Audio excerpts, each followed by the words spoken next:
할렐루야. 감사합니다. 오늘 하나님께서 주시는 말씀은 열왕기 하 18장 15절 17절 말씀이고 19장 35절 말씀입니다. 좀 그렇게 구별되게 되겠는데요. 전염병, 요즘 코로나 때문에 저희들이 많은 어려움을 겪고 있지만은 이 전염병을 도구로 사용하신 하나님, 이러한 제목으로 해서 하나님의 말씀을 살펴보기를 원하는데요. 하나님의 말씀 우리 같이 한번 교독하시면서 읽어보도록 하겠습니다. 교독하십니다. 제가 먼저 읽으면 여러분께서 다음 구절 읽으시는 걸로 하겠습니다. 히스기야가 이에 여호와의 성전과 왕궁 곳간에 있는 은을 다 주었고, 또 그때에 유다 왕 히스기야가 여호와의 성전 문의 금과 자기가 모든 기둥에 입힌 금을 벗겨 모두 아스루 왕에게 주었더라. 아스루 왕이 나르단과 랍살리스와 랍사게로 하여금 대군을 거느리고 라기스에서부터 예루살렘으로 가서 히스기야 왕을 치게 하며 그들이 예루살렘으로 올라가니라. 히스기야 왕이 듣고 그 옷을 찢고 굵은 배를 두르고 여호와의 전에 들어가서 우리 하나님 여호와여, 원하건대 이제 우리를 그의 손에서 구원하옵소서. 그리하시면 천하 만국이 주 여호와가 홀로 하나님이신 줄 알리이다 하니라. 35절입니다. 이 밤에 여호와의 사자가 나와서 아수르 진영에서 군사 18만 5천 명을 친지라. 아침에 일찍 일어나 보니 다 송장이 되었더라. 감사합니다. 우리 아이들을 위해서 다 같이 한번 영어로 한 목소리로 앞에 나와 있는 스크린 보면서 다 읽어보도록 하겠습니다. 다 같이 읽습니다. So Hezekiah gave him all the silver that was found in the temple of the Lord and in the treasures of the royal palace. At this time, Hezekiah king of Judah stripped off the gold with which he had covered the doors and doorposts of the temple of the Lord, and gave it to the king of Assyria. The king of Assyria sent his supreme commander, his chief officer, and his field commander with a large army from Lachish to King Hezekiah at Jerusalem.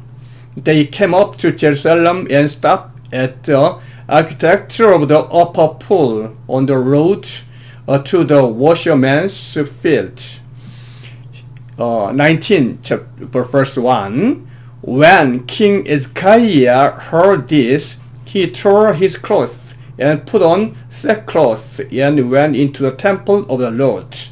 Now, O Lord our God, deliver us from his hand, so that all kingdoms on earth may know that you alone, O Lord, are God. That night the angel of the Lord went out and put to death over 185,000 men in the Assyrian camp. When the people got up the next morning, there were all the dead bodies. 아멘. 저희들이 본문 말씀 읽었고요. 오늘 본문 말씀은 저희들이 방금 읽으신 대로요, 히스기야 왕과 관련되어 있는 본문입니다. 히스기야 왕을 통해서 역사하신 하나님, 우리가 히스기야 왕을 통해서 하나님께서 어떻게 영광을 받으셨는지 살펴보면서 은혜 받기를 원합니다. 히스기야 왕은 25세의 왕이 되었다 그랬습니다. 19년간 통치했었는데요. 우리가 히스기야 왕을 살펴보기 위해서는요, 히스기야 왕이 이스라엘 유다 왕 중에서 대표적인 선 왕으로 남습니다. 다윗과 같은 선한 왕, 하나님의 마음에 합한 왕으로 남는데요. 왜 히스기야 왕은 이렇게 하나님께 칭찬받고 하나님의 사랑을 받았던 왕이었는가? 이때가 평화의 시기였었는가? 그건 아니죠. 히스기야 왕의 역사적인 우리가 백그라운드를 본다면은 이때가 평화적인 시기가 아니고 굉장히 나라와 어수선했었던, 힘들었었던 그러한 시대인 것을 보게 됩니다. 히스기야 왕의 시대가 어떠한 시대였습니까? 먼저 이렇게 본다면요, 아수르가 패권을 잡고 있었고, 세계 국제 정치를 이렇게 제패하고 있었던 때였습니다. 아수르는 상당히 대표적인 포악한 그러한 국가로 이렇게 남죠. 그래서 그 전쟁을 해서 한 번도 진 적이 없는, 그리고 한 번 전쟁에서 그 점령한 그 지역은요 철저하게 포갑 정치를 통해서 이렇게 통치했었던 그런 대표적인 나라였었습니다. 바로 그때 아수르가 그 중에서도 가장 번성기를 누리고 있었고 강성했었던 티글랏 블레셋 3세에서부터 살마네세 5세, 사르곤, 다음에 사데립까지의 역사적인 백그라운드가 되겠습니다. 바로 이때에 아수르와 바로 어디입니까? 예, 그 중간, 유다와의 중간에 있었던, 예루살렘의 중간에 있었던 이스라엘, 사마리아를 우리가 볼 수가 있겠죠. 사마리아 호세아 왕이었습니다. 그래서 우리가 사마리아의 그런 관계, 유다, 북이스라엘이죠. 그런 관계를 봐야 되겠죠. 우리가 또 이러한 관점에서 히스기야 왕을 보면서 히스기야 왕 바로 선왕, 직전 왕했던 아버지 아하스 왕을 반드시 살펴봐야 됩니다. 아하스 왕을 알 때에 히스기야 왕의 정치의 배경, 백그라운드를 알 수 있기 때문에 그렇습니다. 그래서 아하스를 우리가 살펴보게 되겠고요. 우리가 또 마지막으로요, 바로 이때 당시에 선지자가 누구였는가 할 때 바로 이사야 선지자였다는 겁니다. 그래서 대선지자 이사야가 활동했던 바로 그 시대.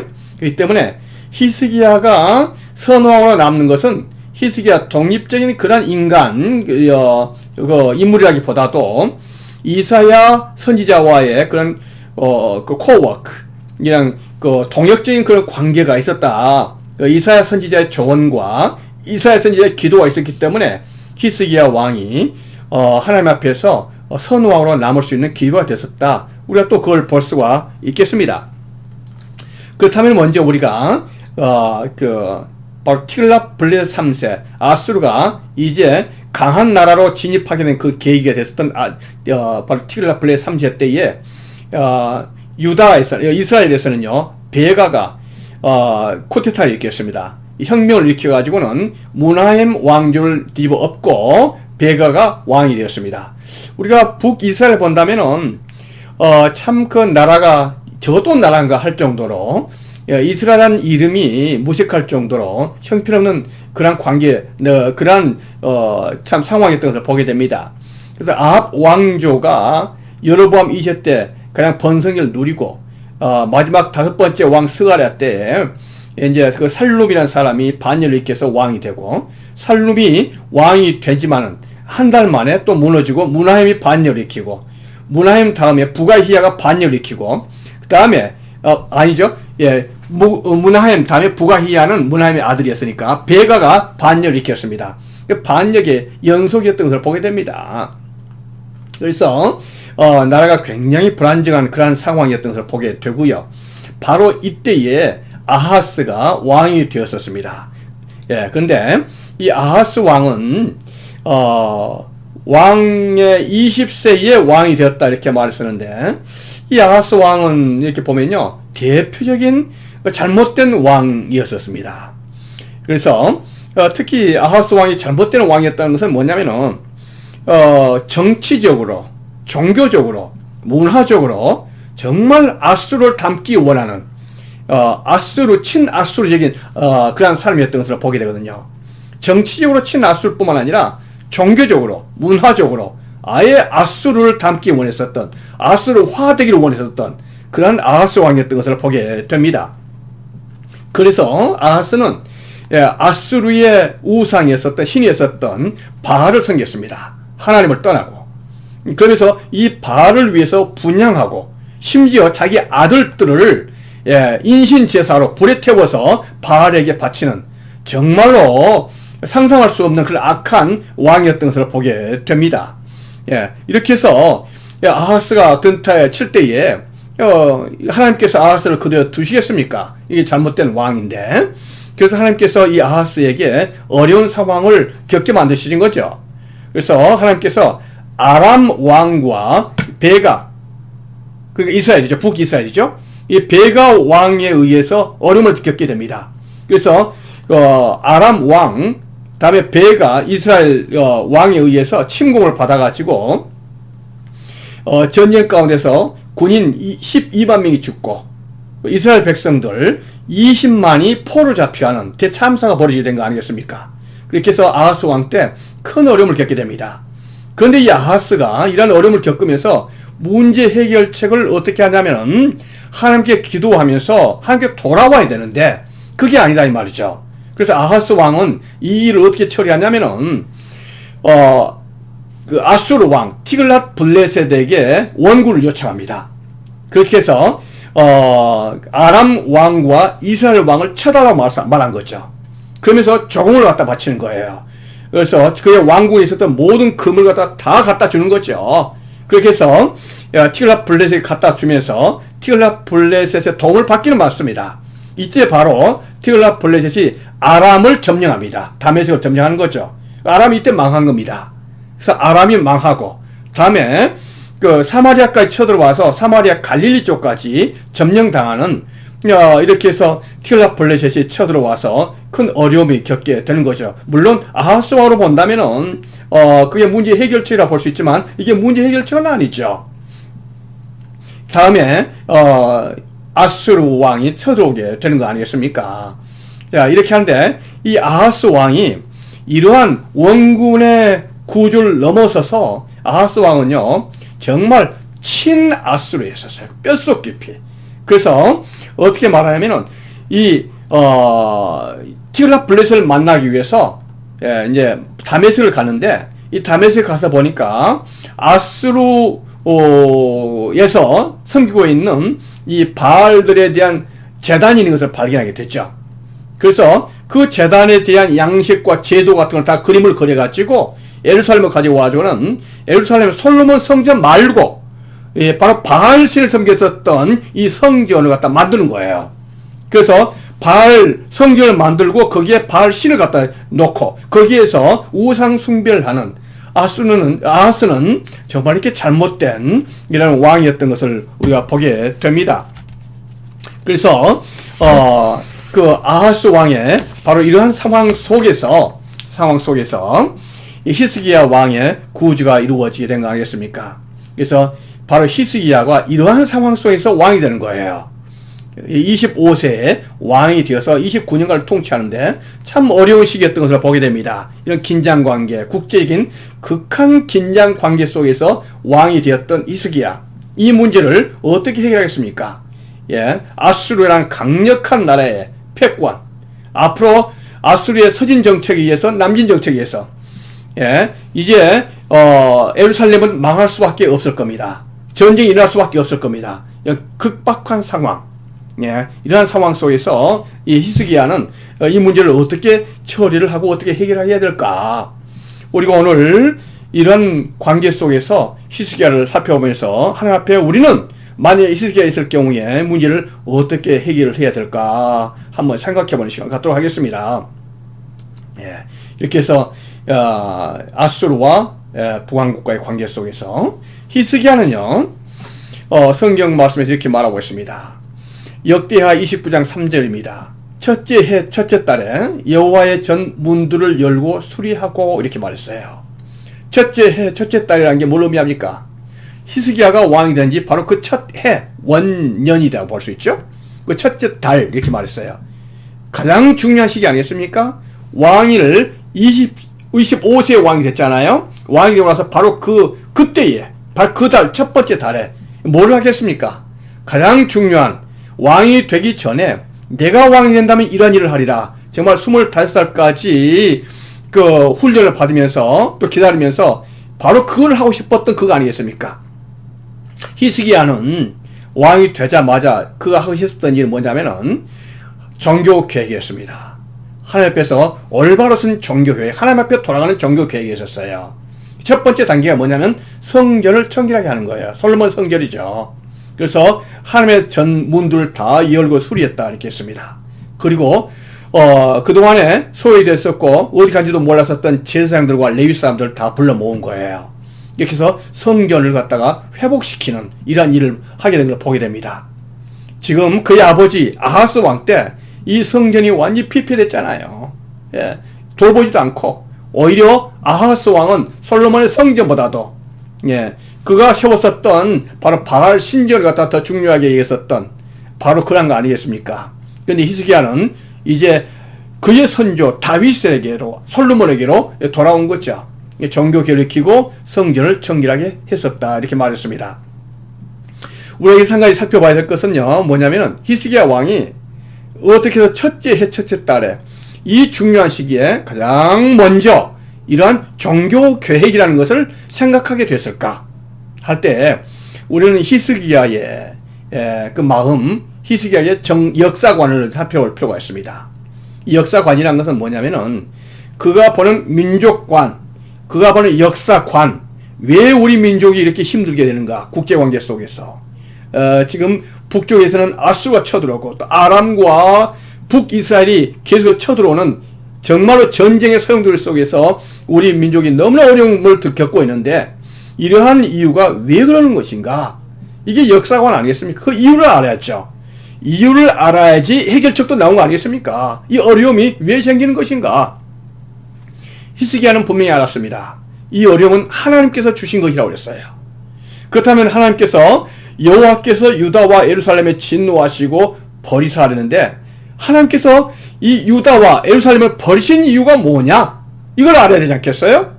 그래서 히스기야가 발견했던 것은 바로 이겁니다. 죄라는 겁니다. 우리 조상들이 범죄하여 우리 하나님 여호와 보시기에 악을 행했다는 겁니다. 악을 행했다는 거죠.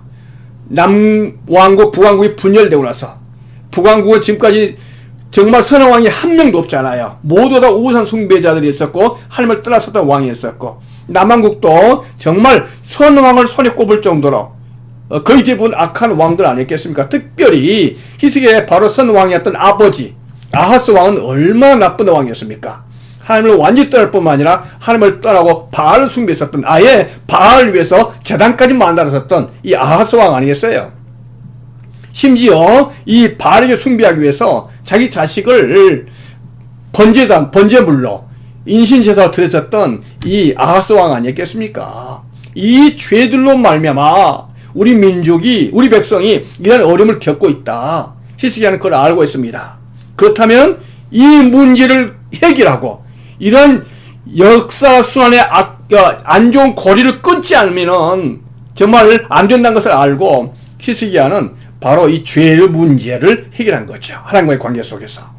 그래서 바로 역사에 올바른 역사관을 가지고 있었던 것 아니겠습니까? 바로 이러한 히스기야가 왕이 되고 나서 성전 청결하게 하고 예배를 회복한 겁니다.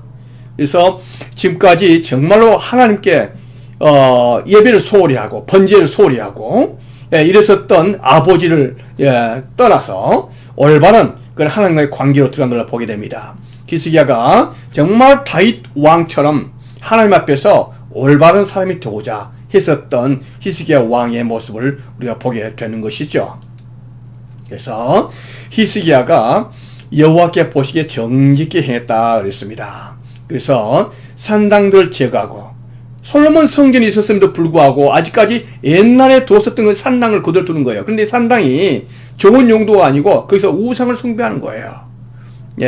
바로 아세라 목상과 바알신을 거기다 두고 몰래 우상 숭배했었던 그러한 것들을 다 깨트렸다 했습니다. 다 제거하고, 심지어는 모세가 만들었던 놋뱀이 있었습니다. 그때까지. 모세가 출애굽했던 게 1440년 아니겠습니까? 근데 그로부터 40년 후 거예요. 40년 광야 생활을 하고 나서 그 후에 그 무리바에서 있었던 바로 놋뱀 사건 아니겠습니까? 그러니까 1400년이죠. 지금이 722년 정도 됩니다. 그러니까 700년 전에 있었던 놋뱀이 아직까지 이스라엘 백성들에게 전달해 온 거죠. 보관해 온 거죠. 물론 보관할 만한 가치는 있겠죠. 어쩌면 국보라고 볼 수도 있겠습니다. 귀한 거죠. 그런데 문제가 이스라엘 백성들이 옛날 광야에서 놋뱀을 쳐다봄으로 말미암아 뱀에 물려서도 나았다는 그러한 그것 때문에 이 사람들이 놋뱀을 이스라엘 백성들이 우상화하는 거예요.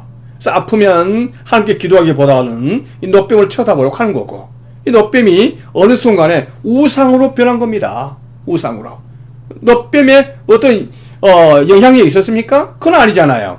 놋뱀을 쳐다보는 그 믿음 가운데에 하나님께서 치료를 주셨던 거 아니겠습니까?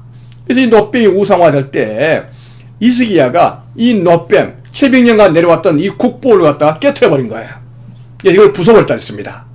그러면서 말하기를 이것은 어떤 하나님의 역사가 그 속에 드러나는 그런 것이 아니, 신비로운 물건이 아니라 단지 느수단이다 이렇게 말한 거예요. 느수단인 것이 무슨 뜻입니까? 느수단인 것은요, 단지 청동 제품에 불과하다 이렇게 말하는 거예요. 이게 우리가 히스기야의 신학을 제대로 알아야 됩니다.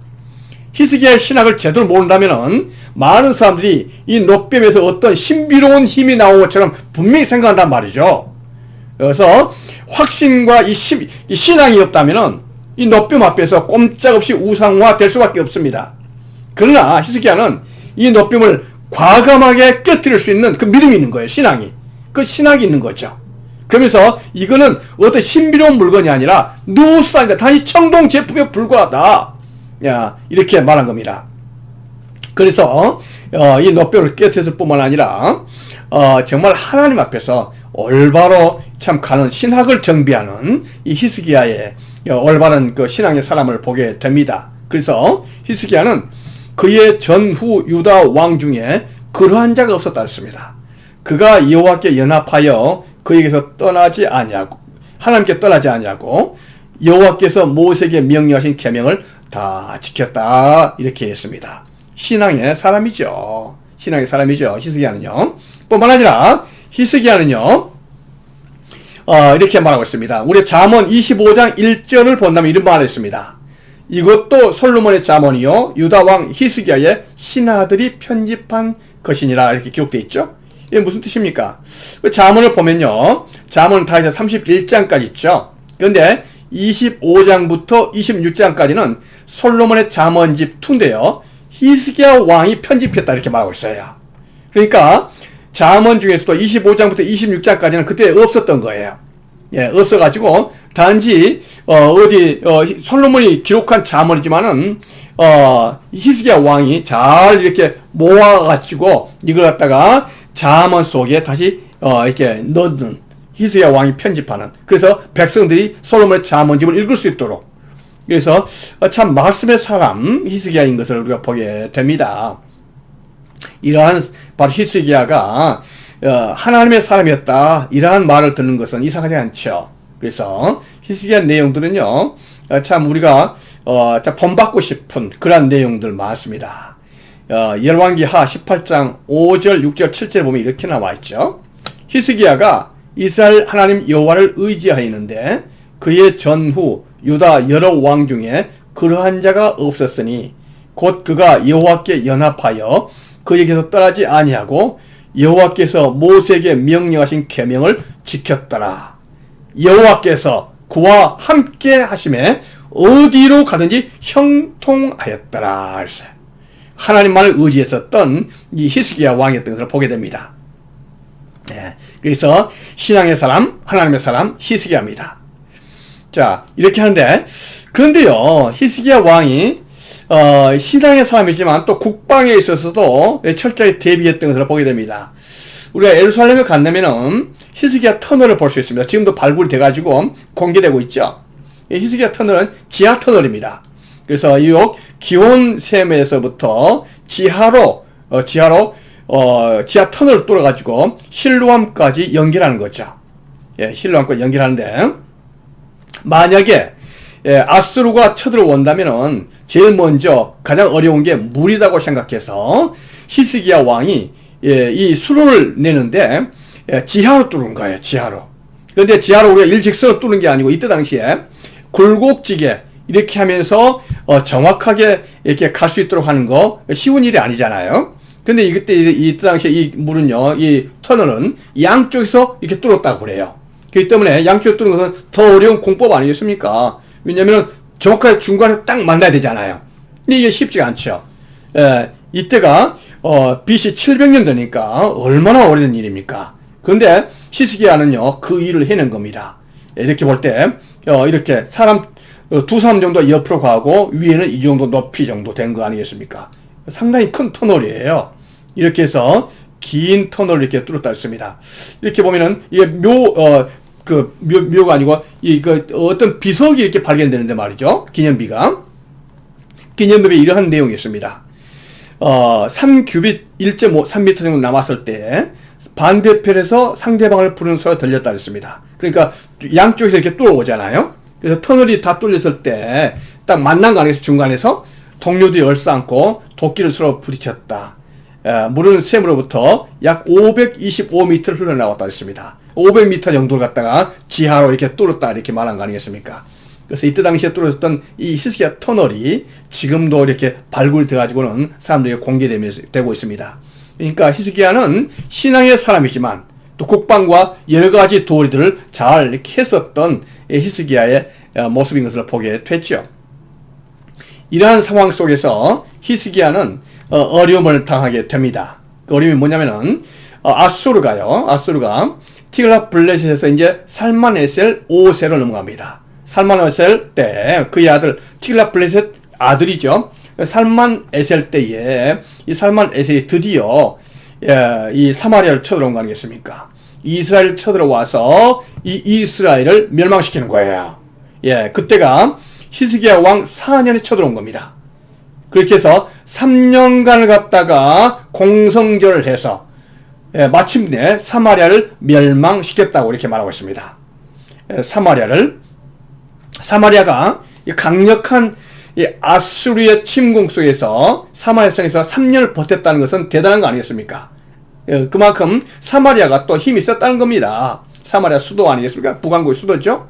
그래서 이렇게 아무리 버텼지만은 3년간을 버텼지만은 결국에는 아수르에게 무너지게 됩니다. 이때가 바로 언제입니까? 히스기야 왕이 되니 6년 만이었다 이렇게 말하고 있습니다. 6년 만이었다. 그렇게 해서 이 같은 형제인 북왕국이 멸망을 당하게 된 겁니다. 아수르가. 다시 한번 지도를 볼까요? 여기가 아수르죠. 아수르 지금으로 말한다면 어디겠습니까? 이게 지금으로 말하면 시리아 쪽이 되겠죠. 시리아 쪽이죠. 이렇게 해서 이쪽 사마리아 북왕국을 쳐들어온 거 아니겠습니까? 와서 3년의 공성전 속에서 결국 아수르가 사마리아를 북왕국을 멸망시켰죠. 그러기 와서는 여기에 있었던 사람들, 사마리아에 있었던 사람들을 포로로 다 잡아갑니다. 포로로 저쪽에 니느웨 쪽으로 또 고산 강가에 있는 여러 성읍에 흩어버리죠. 그리고 나서는 이 사마리아는 어떻게 합니까? 이쪽에 있었던 바벨론에 있었던 사람들 또 아수르에 있었던 사람들 갖다가 이쪽 이주에서 살도록 만들어 버린 거죠. 이렇게 해서 사마리아는 완전히 혼혈족이 되어버리고 맙니다. 이 일로 말미암아 북왕국이 10개 지파 있었죠? 남왕국이 2개 지파죠? 유다와 베냐민 지파였습니다. 그러니까 국방과 여러 가지 경쟁에 보면은 10대 2, 5대 1의 그 영향력으로 사마리아가 더 강했다고 볼 수가 있습니다. 어떻든 간에 이 일로 말미암아 10개 지파가 사라진 겁니다. 10개 지파가 역사에서 사라지게 되고 공중분해된 겁니다. 이 일 후로는 10개 지파는 역사에서 나오지 않습니다. 그러니까 히스기야 제6년에 북이스라엘이 멸망했다는 것은 굉장히 큰 사건이죠. 이제 남아있는 사람들은, 남아있는 건 누굽니까? 남왕국 예루살렘밖에 없잖아요. 유다와 베냐민 지파밖에 없습니다. 이런 어려운 시기, 이제 아수르가 북왕국을 멸망시켰으니까 다음은 어느 차례겠습니까? 곧바로 예루살렘을 쳐들어오지 않겠습니까? 예루살렘은 풍전등화의 그러한 길에 놓이게 된 것 아니겠습니까? 이러한 상황 속에서 히스기야 왕은 어떻게 하겠습니까? 히스기야 왕은 두 가지 중에서 하나를 선택해야 됩니다. 친아수르로 가서 아예 아수르에게 항복을 해서 정을 바치고 살든지, 아니면 반아수르 국제연맹이 있었습니다. 바로 애굽을 중심으로 했었던 애굽 구스 쪽을 중심으로 했던 어디입니까? 그러한 나라들, 반아수르 진영에 있었던 그러한 나라에 소속되든지 둘 중에 하나를 선택해야 되는 거예요. 홀로 설 수 없는 국제정세 아니겠습니까? 근데 히스기야는요, 아수르 왕을 섬기지 않았다고 했습니다. 아버지와는 다르죠? 아버지 아하스 왕은요, 뭐 했습니까? 뼛속 깊이 친아수르 했잖아요. 그런데 히스기야는 아수르를 섬기지 않았다 그랬습니다. 그렇다면은 궁금하잖아요. 히스기야 왕이 친아수르 쪽으로 가지 않았다면은 그러면 어느 진영인가? 반아수르 진영, 애굽 진영인가? 혹시 그러한 생각이 있었는지도 모르겠어요. 히스기야 왕에게. 예. 그래서 이러한 상황이 생기게 된 거죠. 뭡니까? 이사야 선지자입니다. 이 대영웅 이사야 선지자가 히스기야 왕과 또 예루살렘 백성들에게 정말로 친애굽으로 가서는 안 된다. 이걸 갖다가 하나님의 메시지를 받고 나서는 정말로 처절하게 이걸 갖다가 설득하고 다니는 거죠. 근데 그 설득이 말로 되겠습니까? 어떻게 합니까? 이사야 선지자는요 3년간이나 옷을 벗고 다녔다 했습니다. 그 이사야 선지자 그분이 옷을 벗고 나체로 벗은 발로 다니면서 3년간 다닌 거예요. 그러면서 하는 말이 만약에 우리가 친애굽으로 가고 애굽 편에 선다면은 앞으로 아수르의 시대가 될 건데 아수르가 애굽을 분명히 치고 승리하게 될 것인데 우리 백성들이 이렇게 벗은 몸으로 아수르의 포로로 잡혀가게 될 것이다. 북이스라엘처럼 그러면 안 된다 하면서 강력한 어떤 저항의 표시 또는 항의의 표시, 교훈의 표시로 이사야 선지자가 3년간이나 벗은 몸으로 다녔다 이렇게 말하고 있습니다. 여러분 상상할 수 있겠습니까? 그 국민의 존경을 받고 있었던 이사야 선지자가 옷을 입지 않은 상황 속에서 길거리 활보하면서 우리가 친애굽을 하면 안 된다 이렇게 외치고 다닐 때 만약에 저와 여러분이 거기에서 그 상황을 보고 있다면 어떤 마음이 들겠습니까? 그러나 이사야는 그렇게 하는 거예요. 왜냐하면 그래야지 민족이 살고 백성이 살고 하나님의 나라가 살기 때문에 그것이 살 수 있는 길이기 때문에 그렇게 하는 거 아니겠습니까? 이러한 이사야의 행동을 통해서 결국 히스기야는요 친애굽 쪽으로 가지를 않죠. 친애굽 쪽으로 가지 않죠. 대신에 어떤 일이 생깁니까? 그렇게 염두에 있었던 바로 아수르 왕이 쳐들어온 겁니다. 아수르 왕 산헤립이 쳐들어왔다 그랬습니다. 그것은 히스기야 왕 제14년입니다. 그러니까 히스기야 왕 제6년에 북이스라엘이 망하고 그로부터 8년 후에 염려에 있었던 걱정에 있었던 바로 아수르가 남왕국 예루살렘을 쳐들어온 거 아니겠습니까? 어디까지 쳐들어왔냐면 라기스까지 쳐들어왔다 했습니다. 그때까지 이미 46개 성이 함락되었었고 20만 명이 포로로 잡혀갔다 했습니다. 이 라기스가 어디냐면은 바로 여기입니다. 예루살렘이 여기 있고 라기스가 여기 있죠? 바로 한국으로 말한다면 서울, 그 다음에 어딘가 동두천이에요. 이제 예루살렘 코앞까지 온 겁니다. 이렇게 볼 때에 이미 예루살렘은요 정말 끝난 것처럼 보이는 그런 상황 아니겠습니까? 이렇게 볼 때에 히스기야가 어떻게 합니까? 히스기야가 도저히 산헤립 아수르를 이길 수 없다는 사실을 압니다. 전쟁을 통해서 이길 수 없다는 것을 알고 이 히스기야 왕이 찾아가지고는 어떻게 합니까? 내가 죄를 지었습니다. 잘못했습니다. 한 번만 이분만 봐주십시오. 당신이 하기를 원하는 거 다 하겠습니다. 이렇게 말한 거 아니겠습니까?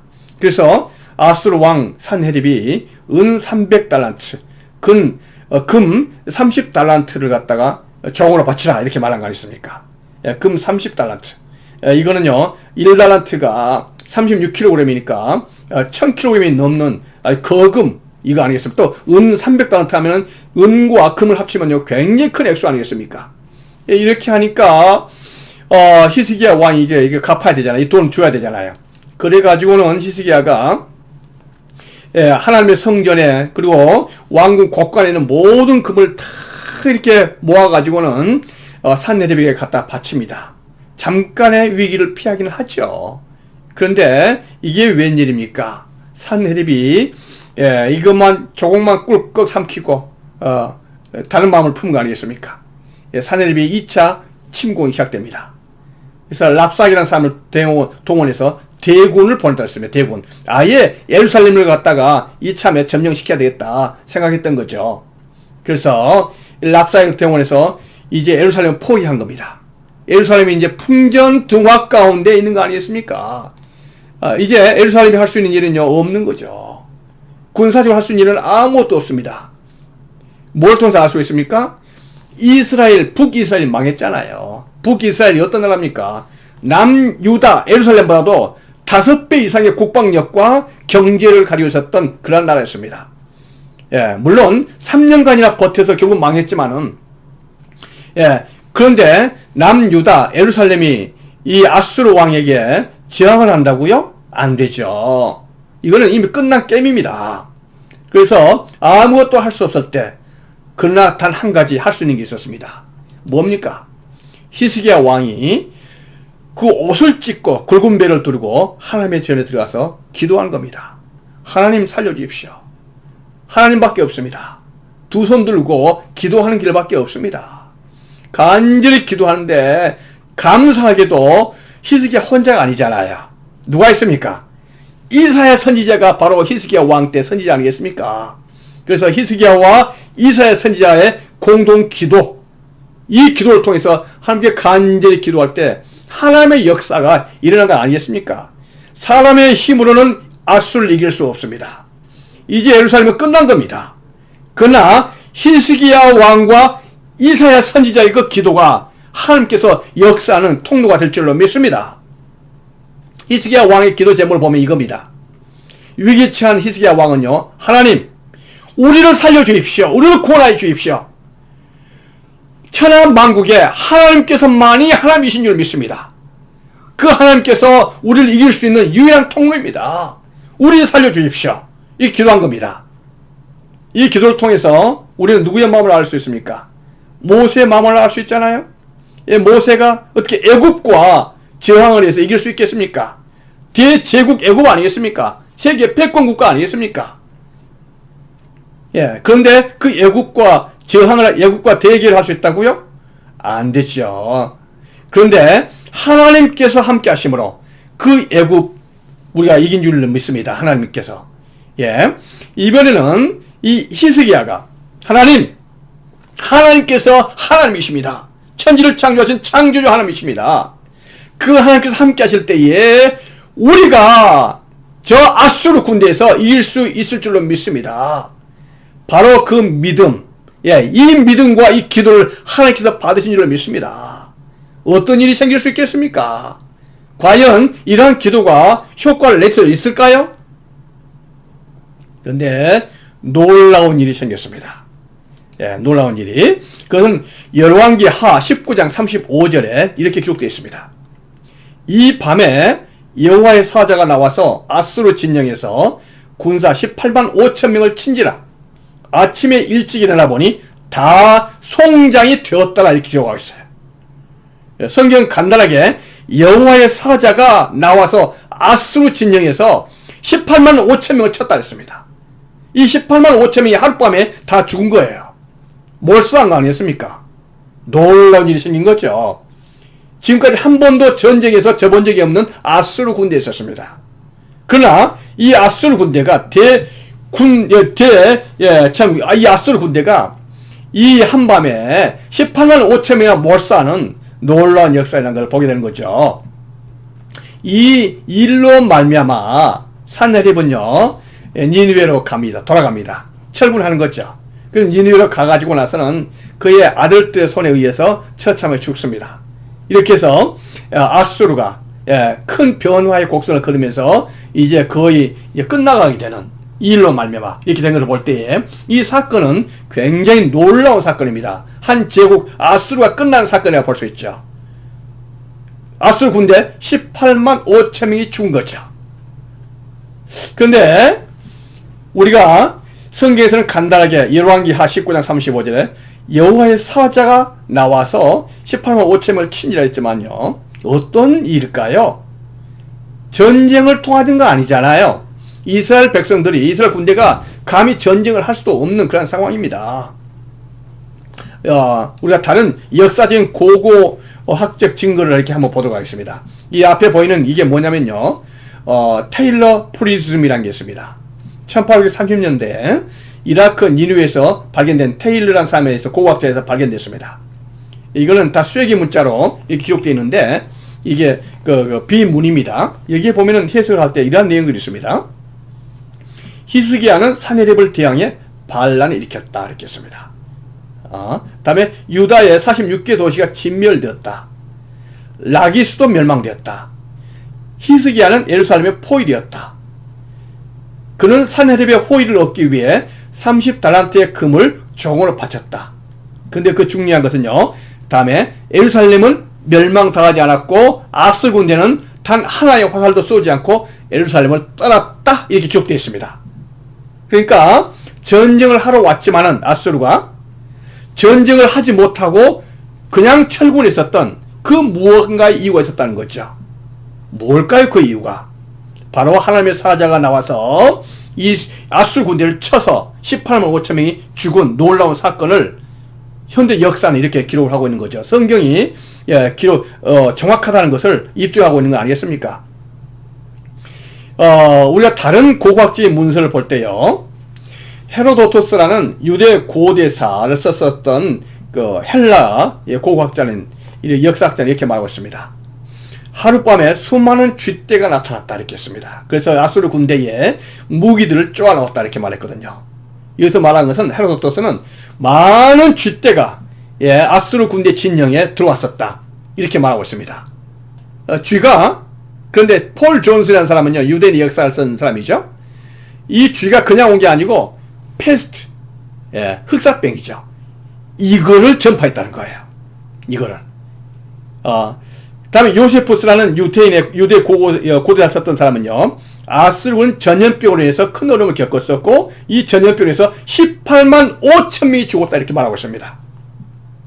놀라운 일이죠. 여러분, 13세기 때, 십자군 전쟁이 끝나고 나서 말이죠, 유럽에 흑사병이 돌았습니다. 흑사병의 그 원인이 됐었던 게 바로 쥐였습니다. 이 쥐가, 이 흑사병을 가지고 와서는 유럽에 전염병이 퍼지는데, 거의 유럽 사람들의 반이다시피 하는, 거의, 반 정도의 유럽 사람들이 몰살을 한 적이 있었습니다. 엄청나게 많은 사람이 죽었었죠. 지금으로 말한다면은, 코로나 바이러스는요, 지금 그 정도는 아니잖아요. 왜냐면 그때 당시에는, 참, 이 질병을 어떻게 대처해야 될지도 모르기 때문에 그도 당한 겁니다. 쥐로 말미암은 이 흑사병의 전파가 있었던 것을 보게 되는 거죠. 여러분, 이 흑사병은요, 이 전염병은, 특별히 우리가 오늘 봤었던 히스기야 시대의 전염병은요, 하나님의 역사인 줄로 믿습니다. 우리가 이 흑사병을 사탄이 한 것이다 생각하면요, 아직까지 뭘 모르는 거예요. 하나님의 장중에 이 역사는 진행되고 있다. 이렇게 믿어야 됩니다. 하나님께서 사용하십니다. 하나님의 영광의 도구로 이 흑사병을 사용하셨다. 이렇게 보는 것이 맞습니다. 그렇게 해서 하나님께서 이 주로 말하면 흑사병을 통해서, 이 전염병을 통해서 아수르 군대를 치시고 18만 5천 명을 죽이시고 이스라엘의 승리를 가져다 준 것을 보겠습니다. 하나님의 하나님 되심을 선포하신 거죠. 하나님의 하나님 되지 선포한 거 아니십니까? 우리 하나님 여호와여, 우리 다 같이 한번 읽어보겠습니다. 시작. 우리 하나님 여호와여, 원하건대 이제 우리를 그의 손에서 구원하옵소서. 그리하시면 천하 만국이 주 여호와가 홀로 하나님이신 줄 알리다. 아멘. 히스기야 왕이 바로 이 일로 말미암아 놀라운 승리를 하게 되고 하나님의 영광을 보았었던, 하나님께 영광을 돌렸었던 그 위대한 왕으로 남게 되는 것입니다. 여러분, 힘으로도 안 되고 능으로도 안 됩니다. 우리 하나님께 엎드려서 기도해야 될 줄로 믿습니다. 하나님의 장중에 있습니다. 하나님의 역사 가운데 있습니다. 그럴 때에 아수르 무대보다 더 무서운 흑사병도 하나님께서 치시고 하나님께서 장중에서 인도하여 주실 줄로 믿습니다. 반드시 하나님께서는 역사하시는 주님의 계획과 뜻이 있습니다. 아수르 군대에게를 칠 때에 흑사병이 사용되었던 것처럼 이 코로나가 그저 왔다 생각하시면 안 됩니다. 바로 이 하나님을 반역하고 하나님을 거역해 있었던 이 세계 문화, 이 바벨론 문화, 세상의 문화를 하나님께 치시는 거예요. 하나님께서 세상의 항복을 받아야만 될 줄로 믿습니다. 하나님께 항복하고 하나님께 돌아오고 하나님께 회개하고 돌아오는 놀라운 역사를 하나님께서 받으셔야 될 줄로 믿습니다. 혹시 코로나의 치료제가 나와서 이제 됐네 하는 그런 기회가 올지도 모르겠습니다. 그러나 그게 되는 것이 아닙니다. 하나님께서는 반드시 하나님의 영광을 드러낼 줄을 믿습니다. 이 코로나가 참 유행하는 이 어려운 시기 속에 그래도 감사한 것은 뭐냐면 컴퓨터 키워드 중에서 가장 많은 게 바로 기도, 하나님, 회개라는 겁니다. 놀라운 일이죠. 그리고 요즘 가장 많이 팔린 책이 바로 성경이라는 겁니다. 놀라운 것은 이러한 코로나의 참 어려운 상황 속에 하나님께서 신앙을 회복시켜 주시는 거예요. 신앙을. 그 어떤 사람이 보내준 그 카톡의 내용에 보니까 사탄과 하나님과의 대화 내용이 있더라고요. 사탄이 하나님께 뭐라고 말하냐면 코로나를 통해서 내가 교회 문을 닫았다. 이렇게 말하니까 하나님께서는 뭐라고 말씀하시냐면은 너는 교회를 문 닫았느냐? 나는 모든 가정을 교회로 만들었다. 하나님의 승리의 선언을 이렇게 하신 것을 보게 됩니다. 할렐루야. 바로 그겁니다. 하나님께서 역사하신 바로 그 뜻을 하나님께서는 반드시 이루실 줄로 믿습니다. 저와 여러분, 우리 임마누엘 식구들, 이 방송을 듣고 있는 모든 분들에게 하나님의 영광이 드러날 줄로 믿습니다. 그렇게 해서 아스르 군주를 치셨던 하나님의 역사가 히스기야의 그 기도를 통해서 하나님께 영광을 돌렸던 그 믿음이 우리를 통해서 하나님께 영광 돌려드리기를 축원드립니다. 감사합니다. 할렐루야. 우리 다 같이 기도하겠습니다. 하나님 감사합니다. 오늘 히스기야를 통해서 우리에게 위로해 주시고 격려해 주시고 우리도 그러한 삶을 살아야 될 것을 말씀해 주심을 감사드립니다. 아버지 하나님, 주님 앞에 회개하며 아버지 하나님, 주님 앞에서 엎드리는 그러한 사람이 되기를 원합니다. 아버지 하나님, 전쟁할 수 없고 인간의 힘으로 아무것도 할 수 없을 그때에 기도함으로 하나님의 승리를 보았었던 아버지 하나님이여 히스기야 왕처럼 이사야처럼 우리도 하나님께 기도함으로 말미암아 하나님께 영광 돌려드리는 아수르와 이 질병을 다스리는 하나님을 만날 수 있도록 인도하여 주시옵소서. 이 세상이, 이 교회가 회개하며 하나님께 돌아오기를 원합니다. 아버지 하나님 인도하여 주시옵소서. 예수 그리스도의 이름으로 기도드렸습니다. 아멘.